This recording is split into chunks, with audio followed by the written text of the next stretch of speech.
E adivinha que estou eu aqui mais um dia vindo falar de um livro que eu li e quero compartilhar com vocês. Prometo aqui que todas essas lições que eu vou passar nesse vídeo aqui vão ajudar vocês assim como elas me ajudaram. Essas lições me ensinaram várias coisas e me fizeram pensar muito mais em como cuidar do meu dinheiro, como escolher meus investimentos e como seguir pensando racionalmente e não emocionalmente. E adivinha de qual livro eu vou falar? Sim, de novo, o meu queridinho. Esse livro aqui tem muitas lições e vou dizer que ele é um pouco técnico para alguém que realmente não quer se aprofundar muito nos investimentos. Mas quem já gosta bastante desse assunto, eu incentivo muito a leitura. Eu não vou falar aqui nesse vídeo sobre o livro inteiro. Eu vou passar para vocês as 7 lições que eu tirei desse livro aqui. Vou resumi-las para vocês, para que vocês possam aprender com elas e também usar elas para a vida de vocês, assim como eu estou usando para minha vida de investidor. E claro, para quem não me conhece aqui, prazer, eu sou a Mari Fugante, especialista de investimentos e criadora do canal Entendo Logo Invisto. E eu venho aqui toda semana simplificar o assunto finanças e investimentos para você que quer investir mês a mês e aumentar o seu patrimônio. Por isso, se você não quer perder nenhum vídeo novo, quer assistir outros vídeos aqui, ou quer me falar o que você quer ver daqui pra frente, não esquece de se inscrever aqui no canal, não perder nada que sai aqui. Vamos direto ao que interessa então. Eu até fiz uma colinha aqui com as 7 lições para eu ler elas para vocês e aí eu discutir e te explicar o que significa cada uma delas e que eu tirei de informações que o Howard Marks passou aqui nesse livro. Lembrando que tudo isso aqui tem a ver com lições para você ser um bom investidor, um melhor investidor e conseguir se destacar de todos os outros investidores. Por isso é muito importante prestar atenção em cada uma delas e tentar aplicar na prática na sua vida como investidor e na hora de escolher os seus ativos da carteira. E agora, sem enrolação, vamos para a primeira lição que eu anotei aqui, que é ter uma boa percepção de valor. O que o Howard Marks quer dizer com ter uma boa percepção de valor? Ele bate muito na tecla em você ter um fundamento sólido e analítico quanto aos ativos que você tem na sua carteira. Você tem que ter noção e ter uma ideia de quanto vale aquilo que está na sua carteira. E quando ele fala o quanto vale, ele não está falando do preço de tela, o quanto você está vendo que aquele ativo está valendo ali piscando na sua tela. Você tem que ver realmente o sentido de valor daquele ativo. Aquilo ali é valioso? Ele vale mais do que está aparecendo ali na tela para você? Por que isso é tão importante para o Howard Marks e por que ele é a primeira lição que eu trago aqui para vocês? Porque quando você vê valor em alguma coisa, você consegue manter a disciplina para ter mais lucro naquele ativo e até mesmo comprar mais se for necessário. Então, sabe aqueles momentos, aquelas crises, como a gente já passou e como a gente já ouviu muitas histórias de bolhas econômicas que aconteceram e vários ativos desvalorizaram, ou seja, a gente olhou lá que ele valia um valor X, mas em algum momento da crise, por exemplo, a pandemia, tudo despencou e uma empresa ou uma ação ou algum tipo de ativos tinha uma valorização gigantesca, mas ele caiu no preço de tela. Você tem que ter a percepção de valor, ou seja, entender se aquele ativo, aquela empresa, aquilo que você tinha investido é realmente bom no seu valor intrínseco e não naquilo que está aparecendo na sua tela. Quando você sabe e entende que aquilo tem um bom valor, você não vai sair vendendo tudo só porque uma crise aconteceu. Então, ter essa noção e essa percepção te faz ser mais corajoso para se manter estável e seguro, mesmo quando essas coisas estão acontecendo. Por isso, eu julgo que essa é uma das lições mais importantes que o Howard Marks passa. É fácil? Claro que não.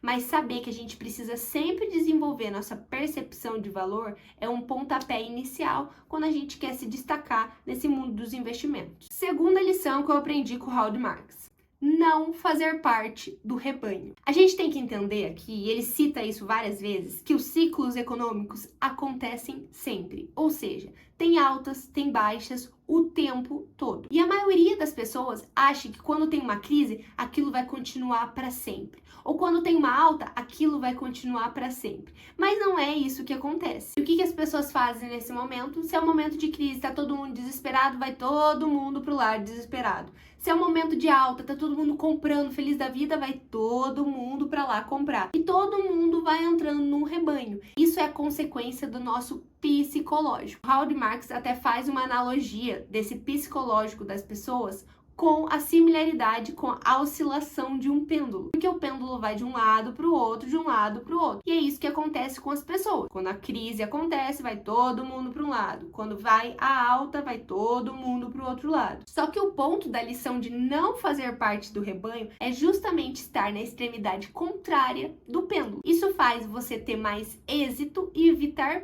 perdas, porque você não vai estar indo junto com o rebanho, ou seja, não vai estar indo junto com o psicológico das pessoas. Isso faz sentido pra vocês? Porque às vezes parece um pouco óbvio, até eu quando tava lendo o livro pensei, mas é óbvio, a gente não pode ir quando tá todo mundo indo, quando a manada tá indo. Mas acaba que no momento que a crise ou o ciclo econômico está acontecendo, a gente não percebe e vai junto com o rebanho. O que o Howard Marks fala é justamente para não acompanhar o rebanho. Não é para fazer o que todo mundo está fazendo o tempo todo quando se trata de investimentos. Se você já caiu nessa de ir com o rebanho, me comenta aqui embaixo. Quero saber se você já fez o que todo mundo estava fazendo só porque todo mundo estava fazendo. Vamos então para a terceira lição, que é não subestimar o poder das influências psicológicas. Essa lição está muito atrelada à lição anterior. Por quê? Quando Howard Marks fala sobre as influências psicológicas, também, de novo, parece um pouco clichê e óbvio. Mas, na verdade, isso passa despercebido por nós. As influências psicológicas, ou seja, o que as outras pessoas estão fazendo, estão pensando, como elas estão agindo, influenciam nas nossas atitudes. Porque antes de nós agirmos, nós pensamos, mesmo que não conscientemente, mas às vezes inconscientemente, somos impactados pelas influências psicológicas das pessoas ao nosso redor. Então, se tá todo mundo desesperado falando um determinado assunto, possivelmente isso vai nos influenciar e, consequentemente, isso vai influenciar no que nós vamos fazer com o nosso dinheiro nos nossos investimentos. O que ele deixa muito claro não é que você não pode ser influenciado psicologicamente, porque isso é praticamente impossível. A gente não é imune a essas influências psicológicas, mas o que a gente pode e deve fazer é reconhecer essas influências e lutar contra elas. De novo, eu vou reforçar isso que o Howard Marks fala e eu sempre bato na tecla aqui. A sua razão deve superar a sua emoção quando se trata de investimentos. Estamos de acordo aqui? Anota essa terceira lição que parece óbvia, mas você vai acabar esquecendo e deixando essa influência te impactar. Quarta lição do Howard Marks é saber em que ponto estamos. Sabe o que significa essa lição? Eu até anotei uma frase aqui que o Howard Marks escreveu nesse livro e eu vou ler para vocês. Ele escreve assim: tudo que o sábio faz no início, o tolo faz no final. Ele reforça que, obviamente, a gente não consegue prever nem saber o futuro, mas a gente precisa saber o presente. A gente precisa entender em que momento estamos.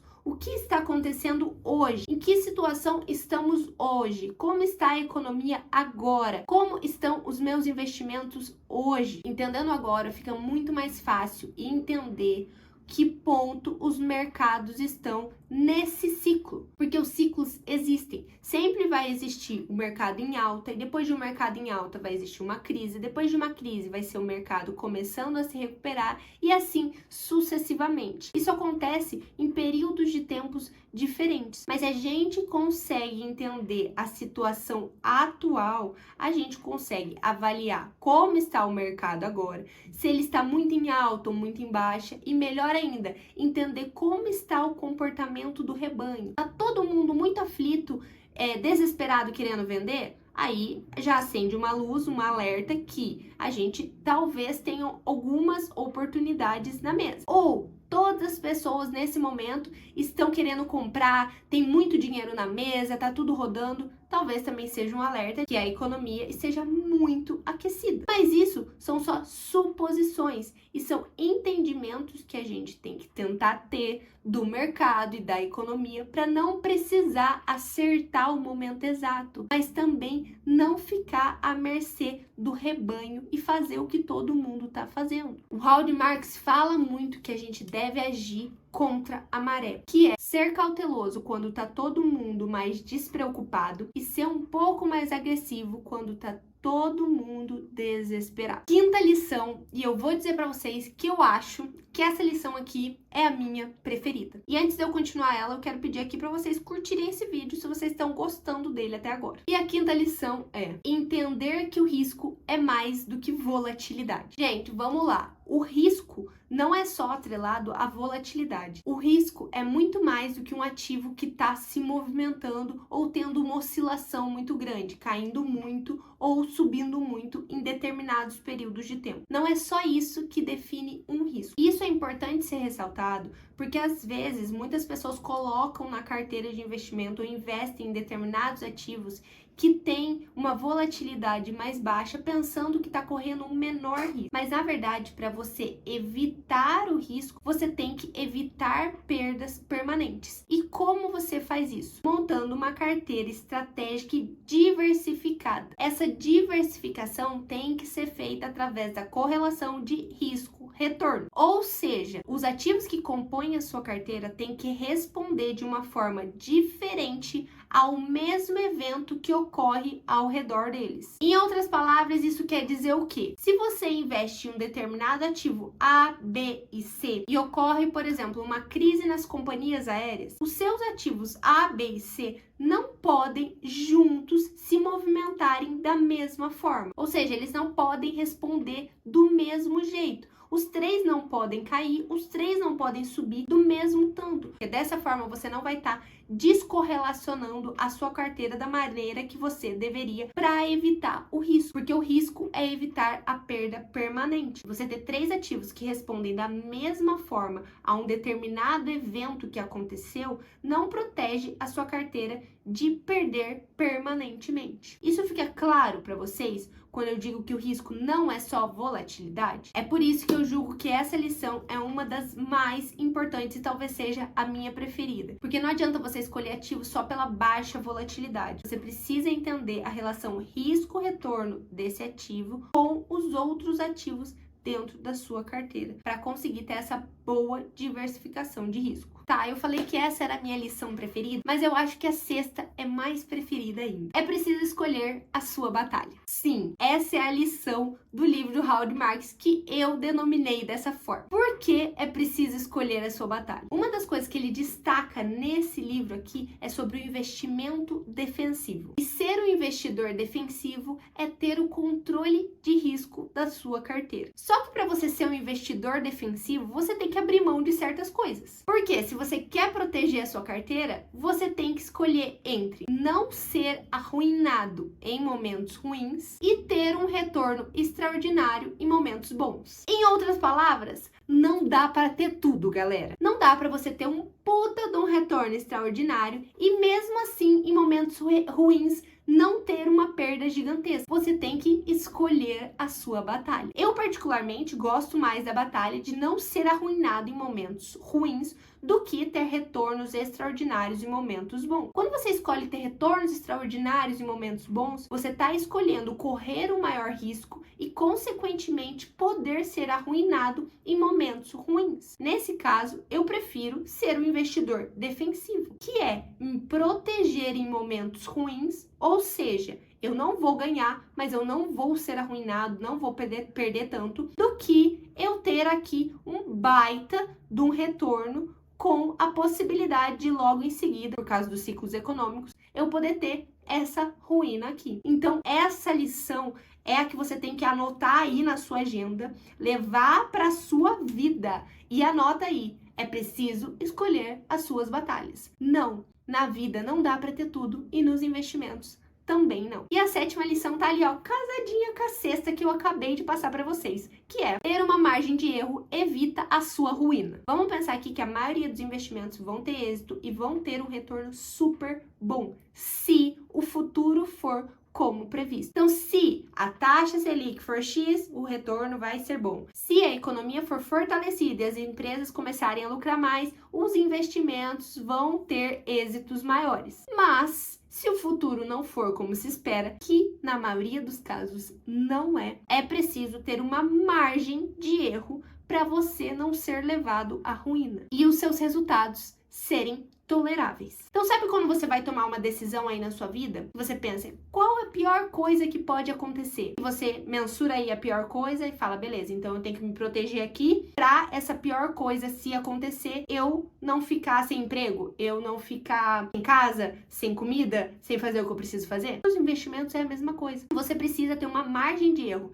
Então, se o futuro não for como eu estou prevendo, ou seja, se nem todas as empresas de tecnologia valorizarem, qual que é a minha margem de erro? Eu tenho um pedaço da minha carteira em renda fixa, por exemplo, que vai me proteger nessa situação. Ou eu tenho fundos imobiliários. Estou dando alguns exemplos aqui de investimentos para vocês conseguirem colocar isso na prática, no palpável. Então, a margem de erro é justamente você ter resultados toleráveis quando o futuro não é da forma em que você previu quando montou a sua carteira de investimento. Isso é mais importante do que tentar acertar qualquer mercado ou qualquer investimento. Foquem nisso aqui. Sexta e sétima lição são compilado e tem muito a ver uma com a outra. Anotem aí que não dá para ter tudo e que você precisa ter uma margem de erro. E por fim, vou só deixar um recado aqui, porque eu bati bastante na tecla de investidor defensivo e eu vou bater na tecla desse tipo de investimento mesmo, porque é muito melhor que você tenha ganhos, mesmo que inferiores ao esperado,